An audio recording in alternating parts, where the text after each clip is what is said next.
des maladies chroniques non transmissibles comme l'hypertension artérielle, le diabète, les cancers du sein de la prostate, le Cameroun dispose d'un observatoire du médicament opérationnel depuis plus d'un an. La structure dispose d'une plateforme interactive en ligne où les principaux acteurs publics et privés disséminent des informations ciblées sur l'éducation thérapeutique des patients, l'accessibilité ainsi que le bon usage des médicaments.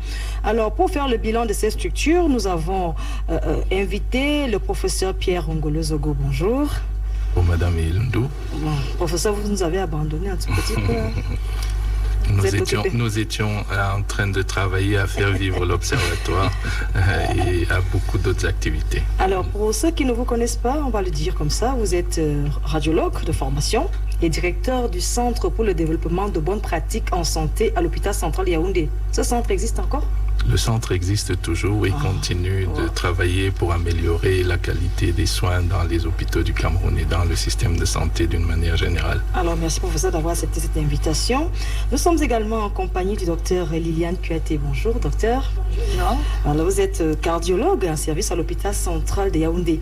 Alors, je vous propose, je vous suggère qu'on aille d'abord, pour ceux qui ne connaissent pas l'observatoire, qu'on dise un mot sur ses missions avant de faire le bilan. Professeur Pierre Ngolo Zogo. Oui. Les missions de l'observatoire. Merci beaucoup Yvonne. L'observatoire a été créé dans le but de rendre accessible au plus grand nombre l'information utile sur les maladies chroniques non transmissibles au Cameroun. Et les 4 maladies de la phase pilote étaient l'hypertension, le diabète, le cancer de la prostate et le cancer du sein.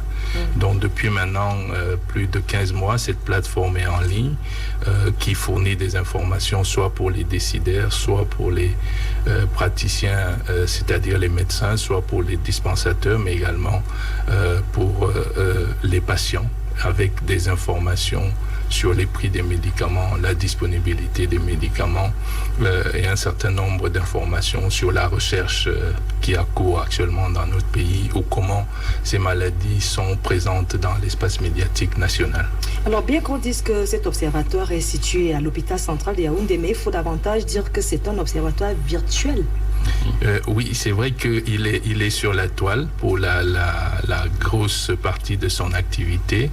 Nous avons eu quelques visites de patients qui cherchaient des informations au niveau du site à l'hôpital central, mais la plus grande partie des visites se passe sur le site internet ou sur les pages Facebook et Twitter de l'observatoire.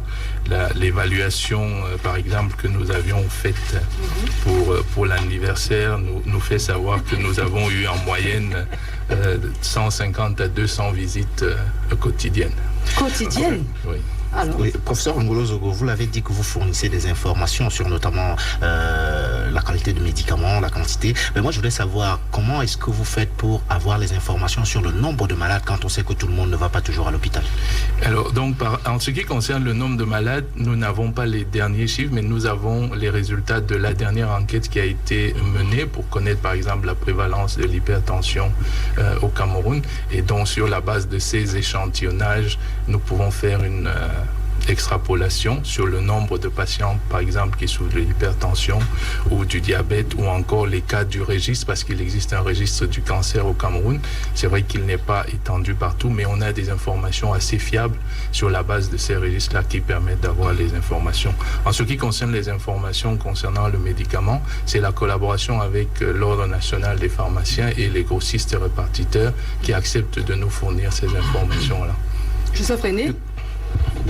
Moi, j'allais savoir, outre ces différentes missions que vous venez d'énoncer, professeur, est-ce qu'on pourrait éventuellement étendre un tout petit peu le rôle de l'observatoire à, j'allais dire, quelques missions un peu répressives quand on sait qu'il existe également sur le terrain des faux médicaments? Comment est-ce les médicaments de la rue, comment l'observatoire, justement, essaie de mettre en pratique des stratégies pour contrecarrer le médicament de la rue? contrecarrer le médicament de la rue, c'est d'abord de tirer la sonnette d'alarme. La dernière enquête que nous avons menée auprès des malades atteints de ces maladies-là nous révèle quand même sur l'ensemble du territoire, il reste 2 zones principalement où les gens continuent d'aller chercher les médicaments contre l'hypertension, le diabète sur le marché illicite. Pour ne pas les nommer, c'est la région de l'Ouest et la région du Nord-Ouest. Ce qui signifie que dans les autres pays, ça semble de moins en moins présent, en tout cas pour ces maladies-là. Maintenant, est-ce que l'Observatoire peut avoir des missions répressives? Certainement pas. Il y a un service et il y a une stratégie nationale au niveau du ministère de la Santé publique en collaboration avec les douanes, en collaboration avec les forces de l'ordre pour réprimer. Et si vous avez certainement entendu parler de plusieurs destructions de médicaments illicites, dont cette campagne suit son cours. Et récemment encore, il y a eu une grosse réunion régionale sur la lutte contre les médicaments illicites. Donc, de tirer la sonnette d'alarme et de sensibiliser les uns et les autres sur les risques est ce que nous pouvons faire au niveau de l'Observatoire. Alors, parmi les maladies chroniques non transmissibles, il y a l'hypertension artérielle. Je voudrais me retourner vers le docteur Liliane Kouyaté pour lui poser la question de savoir quelle est l'ampleur. Est-ce qu'il y a beaucoup de demandes? Est-ce qu'il y a eu beaucoup de demandes par rapport à l'hypertension, aux maladies cardiovasculaires à l'Observatoire? Oui, merci. La sensation qu'on a à la fin donc de cette première année est qu'il y a de plus en plus, le Camerounais a pris conscience qu'effectivement l'hypertension artérielle existe, c'est un problème de santé publique et beaucoup de gens viennent donc à l'hôpital ou même à travers le site se renseigner sur comment être pris en charge, comment prévenir l'hypertension artérielle et surtout quels sont les facteurs de risque qui exposent à l'hypertension artérielle. Donc ça, c'est un point positif par rapport à ça, c'est que la perception est de plus en plus grande sur ce que c'est que cette maladie. Alors, la suite de cet entretien, ce sera tout à l'heure. Nous allons parler des différents acteurs de cet observatoire. Nous allons également revenir sur les principales préoccupations du public et notamment sur les difficultés, parce que nous savons que lorsqu'un projet est mis en œuvre, il y a souvent quelques difficultés. À tout à l'heure, nous retrouvons le professeur Pierre Ongolo Zogo et le docteur Kouyaté après les news. Alors, la suite de l'entretien sur le bilan de l'Observatoire du médicament, 1 an après, nous sommes en compagnie du professeur Pierre Ongolo Zogo et du docteur Liliane Kouyaté, qui est cardiologue à l'hôpital central. Alors, l'Observatoire fonctionne avec un certain nombre d'acteurs. Quels sont ces acteurs et quelles sont les relations entre les acteurs, professeur? Donc, parmi les acteurs qui ont rendu l'Observatoire possible, tout à l'heure j'évoquais les autorités du ministère de la Santé, la direction de la pharmacie, du médicament et laboratoire, l'inspection générale, mais aussi l'Ordre national des pharmaciens, les sociétés savantes, celles de cardiologie, les endocrinologues, les cancérologues, les associations de malades, les représentants des grossistes répartiteurs, ainsi que les délégués médicaux et bien sûr les journalistes de médias, un certain nombre qui continuent de nous conseiller dans comment porter ce message aux bonnes cibles. Mais les relations entre les acteurs? Elles ont plutôt été bonnes au cours de cette première année. La réunion de restitution qui est programmée la semaine prochaine permettra certainement aux uns et aux autres de prendre des nouveaux engagements avec un projet de création d'une coalition des amis de l'Observatoire qui permettrait donc à l'Observatoire de devenir quelque chose de purement camerounais et non plus dépendant des soutiens de l'extérieur. Voilà. Le professeur, l'observatoire est virtuel, c'est vrai, mais est-ce qu'on pourrait quand même apprécier l'emprise sur le territoire, c'est-à-dire savoir exactement comment ça se passe? Est-ce que le territoire est vraiment quadrillé? Voilà, donc en termes d'informations sur la disponibilité du médicament ou sur les prix des médicaments, nous avons des agents d'information, mais en termes de l'utilisation ou de recours, nous avons également une liste d'un certain nombre de spécialistes spécialistes à qui nous envoyons des messages lorsqu'il y a par exemple des nouveautés en termes de nouveaux médicaments, en termes de nouvelles directives pour la prise en charge des médicaments ou des nouveaux outils de diagnostic. Mais pour les associations ou pour le citoyen lambda, il y a l'information qui est sur le site et elle est organisée. Et comme je disais tout à l'heure, nous essayons de suivre régulièrement qui va visiter les sites et quelles sont les pages. Manifestement, ça vient de partout.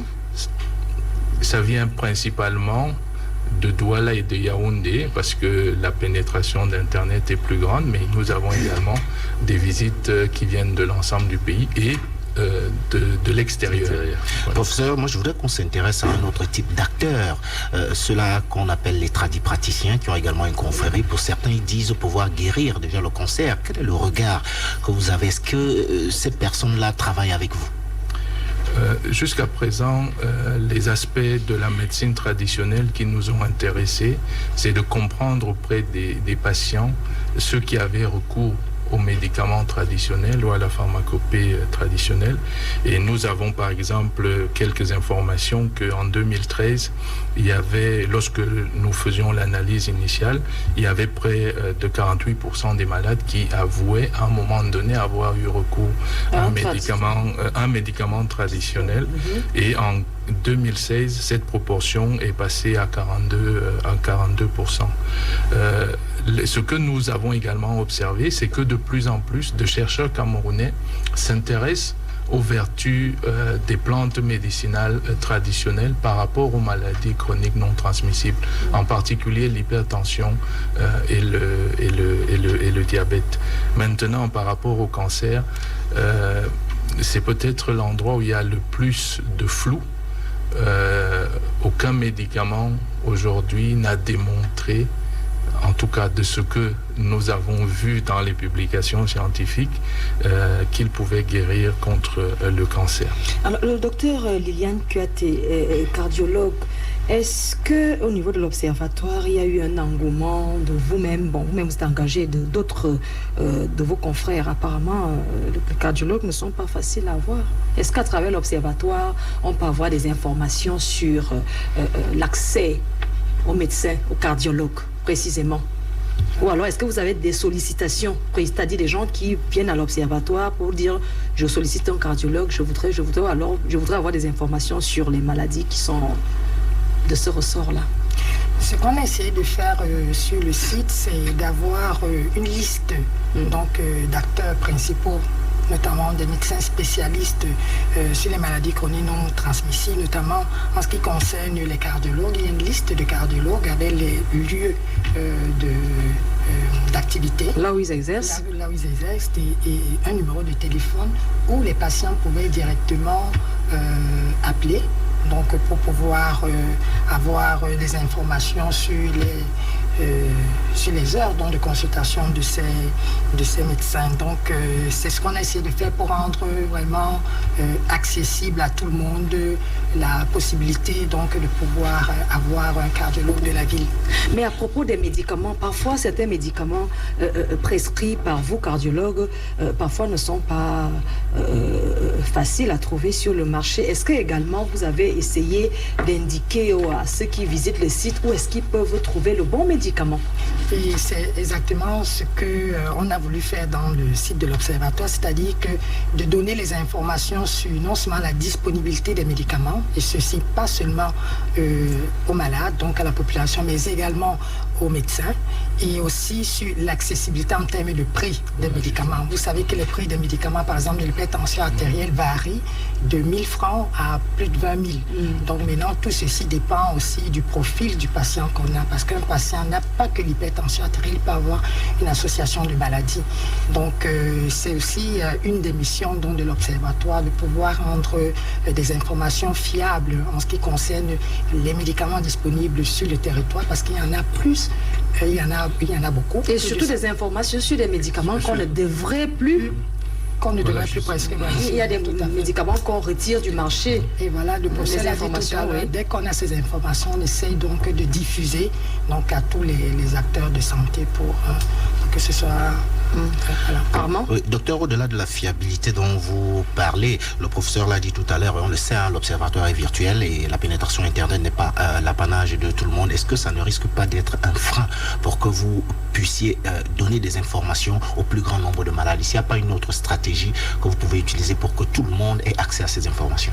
C'est justement la réunion qui va se faire pour la restitution où on verra dans quelle mesure on pourra essayer d'étendre donc les informations qu'on donne, que ce ne soit plus seulement virtuel. Donc ce sera intéressant de mettre sur pied donc une autre stratégie pour que ces informations arrivent au plus grand nombre de personnes. Donc on est en train de travailler dessus et puis on va faire savoir. Professeur Pierre Ongolo-Zogo, quelles sont les principales préoccupations du public? Je voudrais prendre des catégories. Les gens s'intéressent beaucoup plus à quoi? Au prix des médicaments, au contact des médecins, aux problèmes, aux informations sur les maladies? Donc, l'observation, les informations qui ont été, les pages qui ont été le plus visitées étaient des pages d'éducation sur les maladies concernées.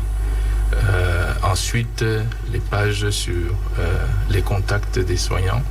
Ensuite, les pages sur les pharmacies où les médicaments sont disponibles. Donc, beaucoup de téléchargements étaient sur les fiches d'éducation. Il y a une fiche, par exemple, sur l'hypertension. C'est quoi, comment dépister, comment se faire dépister, c'est quoi les règles d'hygiène lorsqu'on est diagnostiqué, le cancer, quelle est l'ampleur du cancer au Cameroun, quelles sont les modalités de dépistage. C'est plus ce genre d'informations pour ce qui concerne le grand public. Mais maintenant, le personnel médical est plus intéressé aux informations sur les nouvelles directives de traitement. Par exemple, les nouveaux médicaments qui sont autorisés et ceux qui sont disponibles.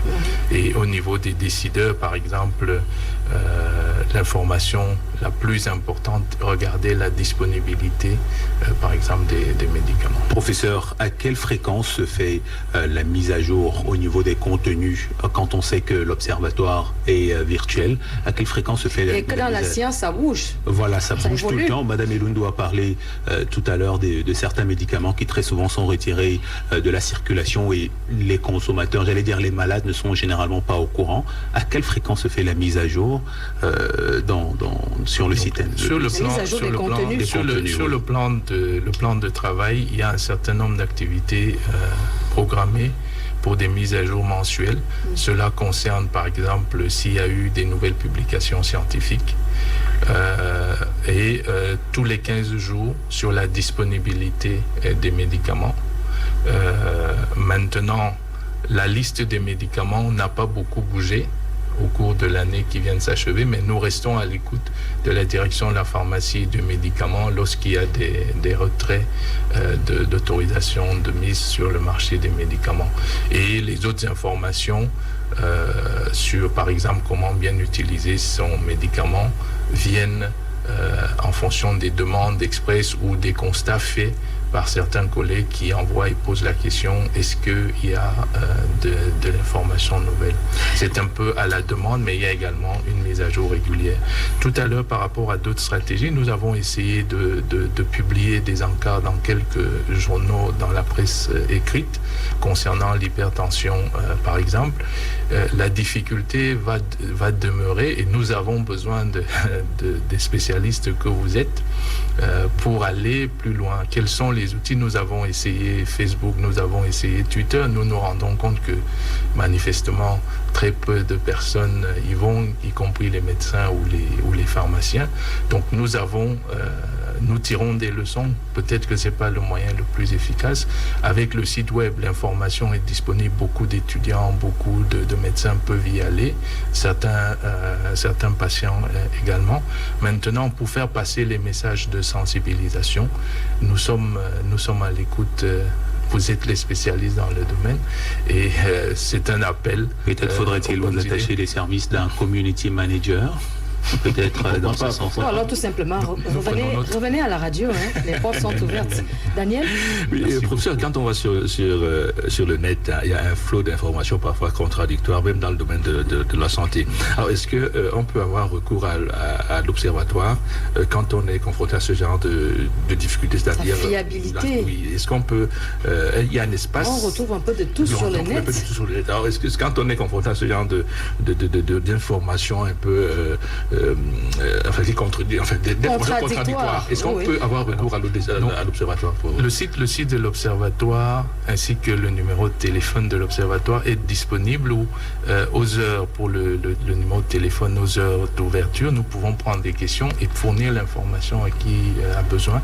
Mais il y a également au niveau du site une boîte où l'on peut laisser des messages, on peut poser des questions et lorsque la question a été analysée, nous essayons de fournir l'information la plus précise. Effectivement, il y a ce souci réel sur la fiabilité des informations sur le net. Ce qu'il est bon de savoir, c'est qu'il y a un certain nombre de mécanismes qui sont en train de se mettre en place pour labelliser les informations qui concernent la santé. Il y a par exemple un système qui est Health on the Net qui a été mis en place avec l'Organisation mondiale de la santé et la Société de médecine suisse et l'Université de Genève pour essayer de taguer. Et alors vous allez trouver un petit logo HON protégé pour dire que ce contenu-là a été vérifié par ce groupe-là. Mais sinon, effectivement, nous sommes disposés à apporter les clarifications soit en utilisant donc cette boîte email, soit en appelant aux heures d'ouverture l'observatoire. Alors pour la première année, vous êtes penché sur les maladies chroniques comme l'hypertension, le diabète, les cancers du sein de la prostate. Est-ce que dans l'avenir, vous entendez intégrer d'autres maladies ou bien vous restez sur celle-là? L'ambition est que cet observatoire serve les besoins de santé des populations camerounaises ou des prestataires camerounais. Si demain la société camerounaise de pneumologie, donc les maladies... On n'a pas vu le palu là, professeur. Nous avons choisi les maladies chroniques non transmissibles. Donc si les rhumatologues veulent que nous mettions un certain nombre d'informations sur les rhumatismes, nous le ferons. Si les informations sur l'asthme ou sur les maladies mentales ou sur la drépanocytose, la plateforme étant développée, il s'agit de trouver des acteurs qui y trouvent un intérêt. L'observatoire est au service des acteurs à condition qu'ils le souhaitent. Docteur Kouyaté, à travers cet observatoire, moi je voudrais qu'on fasse un peu des statistiques. 1 an après, est-ce que vous pouvez nous dire à quelle fréquence vous, personnellement, vous avez reçu des patients qui sont passés par cet observatoire virtuel? Personnellement, faisant partie donc du projet, à quelle fréquence, on va dire quand même par semaine. Ça variait, ça pouvait varier. On pouvait avoir une personne, comme on pouvait avoir de 1 à 10. Donc ça dépend vraiment et surtout à l'approche des événements importants en ce qui concerne la journée mondiale du cœur, en ce qui concerne la journée mondiale de l'hypertension. On voyait bien qu'avec le fait qu'il y avait quand même un tapage médiatique, les gens étaient beaucoup plus intéressés à venir vers l'information. Alors, un projet sans difficulté, les difficultés, tout s'est bien passé, il n'y a pas eu de problème, professeur Ngolo? Je vous ai entendu tout à l'heure qu'il faudrait que l'observatoire s'autonomise, quelque chose comme ça. Donc en fait, dans cette phase pilote, il s'agissait pour nous non seulement de voir comment les uns et les autres s'adaptent à l'information. Il y a eu un sondage d'un certain nombre de responsables sur quelles sont leurs attentes.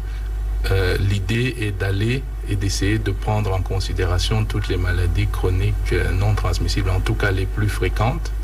La difficulté de l'accès à l'information est une réalité.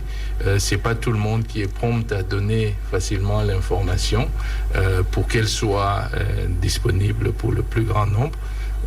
Nous voulons aller vers l'économie numérique. Il y a besoin que la majorité des acteurs s'ouvrent. Nous avons eu par exemple des difficultés à obtenir certaines informations sur les prix des médicaments.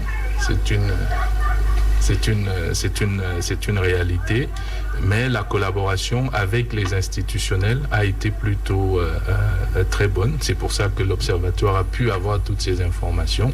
La réception de la part des pharmaciens, des médecins et des associations ou des journalistes est plutôt bonne. Donc nous sommes optimistes. Avec les taux d'utilisation, nous pensons qu'il y avait une niche et que nous avons essayé de combler la niche. Maintenant, le futur nous dira. La semaine prochaine, nous verrons avec les acteurs vers où ils veulent que l'Observatoire aille.